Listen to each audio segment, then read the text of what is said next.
We need to talk about what Israel's strategy actually is in Iran. I see a bunch of confusion about this, and it is understandable. Heck, Israel and Iran do not even share a border, so this thing is not obviously about land.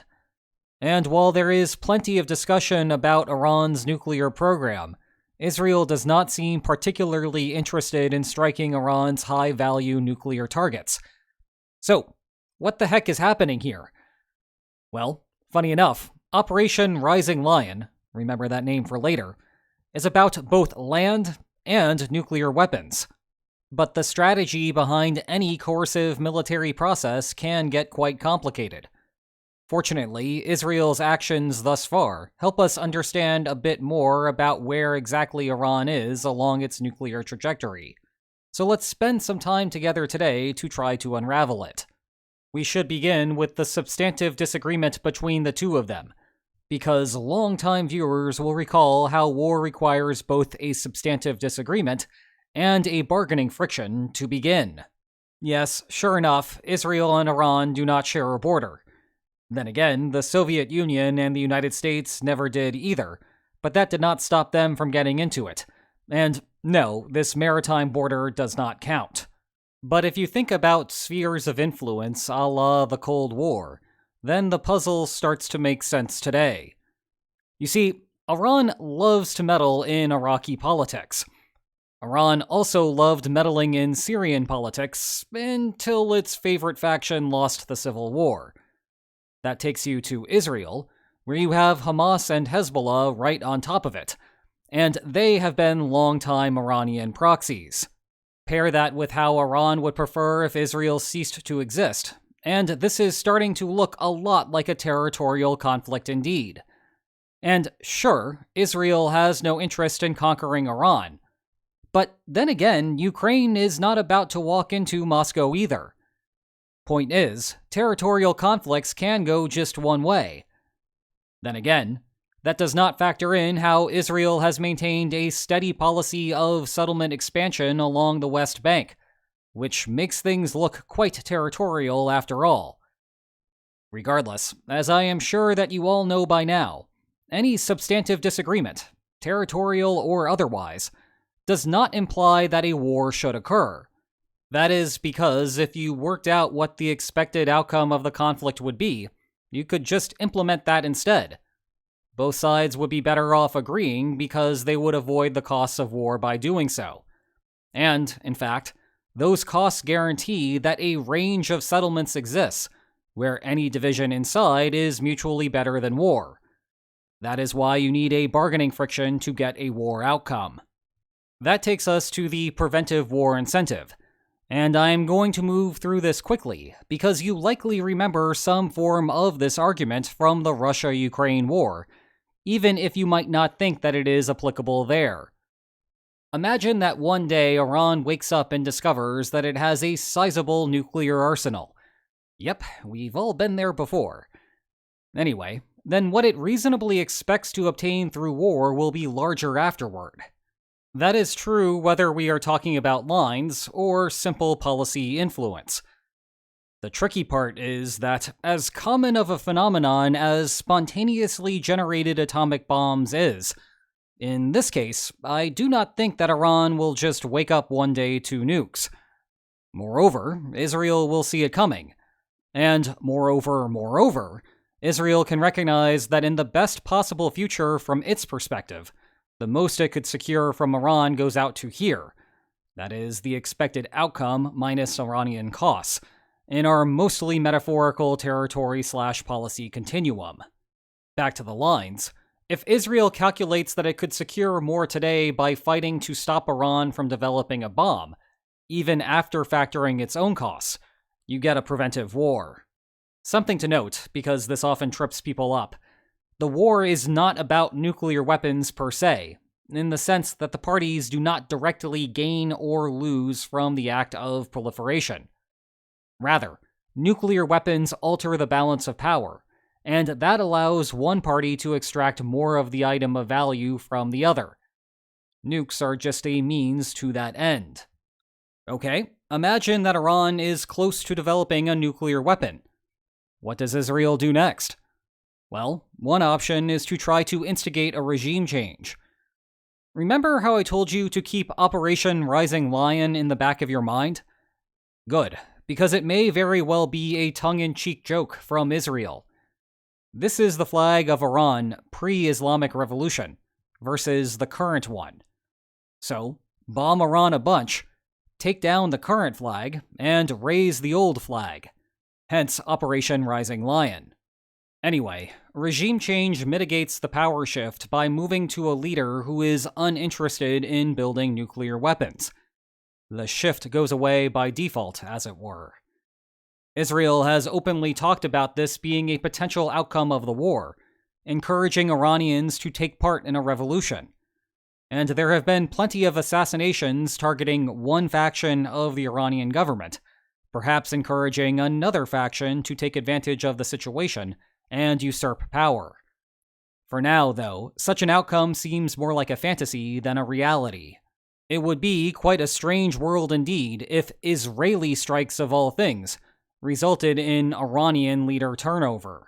Of course, Israel seems to understand that, which is why there is a second part of the plan, to directly destroy Iran's nuclear program, something that it has historical experience with.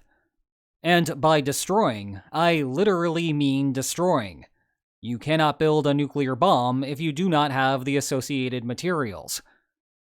Going back to 1981, there is a parallel that will help us understand what this looks like in practice. Over the course of only a few hours, Israel sent a bunch of F-15s and F-16s through the Saudi desert, had them pop up on the outskirts of Baghdad, and then let the bombs fly. And if you are now wondering why we are looking at a seemingly nondescript patch of rubble from a 2025 satellite photo, it is because Operation Opera, as it was called, was a complete success. Or you could fast forward to 2007's Operation Outside the Box, which was basically a repeat of Operation Opera, but in Syria. That also rendered the target irrelevant, as this before and after picture shows. However, today's air war is nothing of the sort. Against both Iraq and Syria, Israel flew into the countries, dropped some bombs, and then called it a day. Right now, in contrast, we are seeing sustained operations, without any clear indication of an end point. So what gives? Well, trying to figure out the answer may help us better understand where exactly Iran was in the process of building a nuclear weapon. Let's take a step back a second and discuss how to build a nuclear bomb. There are actually two ways to do this, but I'm going to focus on the path that Iran has undertaken, allegedly, because Iran still insists that the program is only for peaceful uses of the atom. You can imagine how Western intelligence feels about that claim. Anyway, step 1, mine uranium out of the ground. Step 2, mill and treat the uranium until you get this delicious substance known as yellowcake. Step 3, convert the solid into uranium hexafluoride gas. Step 4, insert the gas into centrifuges and spin for a really, really long time until you separate out enough of the good U-235 isotope from the bad U-238 isotope. Step 5, convert the gas back into a solid metal. Step 6, fashion it into a weapon. Thus, in my intentionally simplified path toward a bomb, we have 6 steps overall. For perspective, Iraq was allegedly, and indeed not actually, at the yellowcake step, when the Bush administration pushed for a war in Iraq. In contrast, Iran is somewhere around the end of the centrifuge cycle today, with that part elongated because of just how long it takes compared to everything else. It is worth noting that most of Step 6 can be done in parallel, so that process may be very quick. The important point, though, is that there is a band of uncertainty regarding where Iran truly is in this process, with that reflected in the intelligence community's own lack of consensus. The central risk of the operation is that Iran's true position is here, and Iran could accelerate its plans, produce a nuclear weapon in short order, and then do something that would be better left in the history books. But we are mere keyboard warriors. Despite the apparent debates, intelligence organizations still have a better handle on these questions, and the war plan that Israel has adopted so far can help us back out exactly what is happening. Or at least what Israel thinks is happening. So what specifically has Israel done so far? Since we just finished talking about how to build a nuclear weapon, let's start with what Israel has done to disrupt that process. A clear portion of Israel's strategy is to assassinate nuclear scientists. If no one knows what they are doing, then Iran cannot build a bomb. It also serves as a warning to any aspiring scientist to perhaps seek a different field of research, though notably Israel has done a lot of these assassinations before, and it hasn't stopped the current crop. Nevertheless, in terms of facilities, 3 key places to keep track of are Isfahan, Natanz, and Fordow. And as I go through each of them, bear in mind that there is a healthy fog of war, so I am giving you our best guess at what is happening. Isfahan is the facility that converts solid uranium into uranium hexafluoride gas.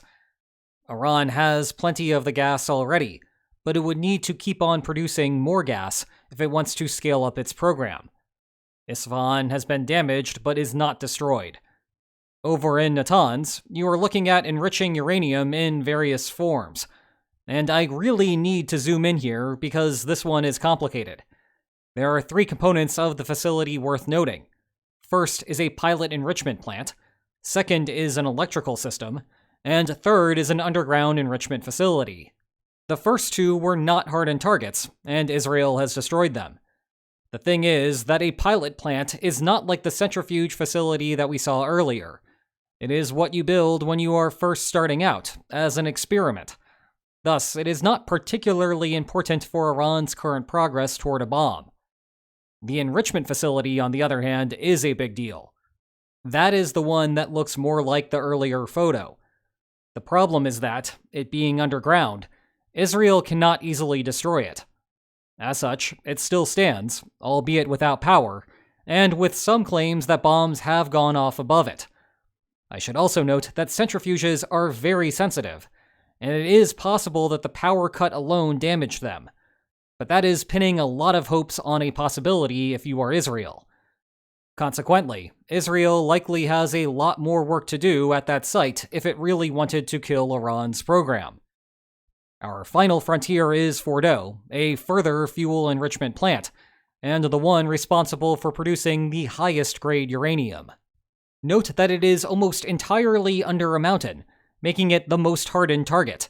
More on that in a moment. Israel, it seems, has let that one stand pat, which is somewhat odd given that Iran would presumably produce the final weapon fuel there. In the meantime, Israel has prioritized establishing air superiority over Iran, finding its air defense units like Soviet-era S-300s and blowing them up. Sprinkle in some targeted assassinations of high-ranking military officials, and a few parts of the energy industry, and the operation looks more like a standard counterforce attack with a touch of counter-value targeting. Indeed, if you had no idea that Iran had nuclear facilities producing enriched uranium at levels unsuitable for scientific use, but consistent with the production of nuclear weapons, then you might think that nothing is out of the ordinary. Just a war, par for the course. No puzzle to be had. Well, now we can put the puzzle back together.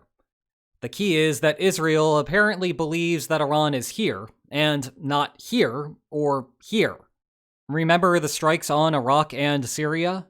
Those countries were using a different method to develop nuclear weapons, but the rough equivalent on this chart puts them here-ish.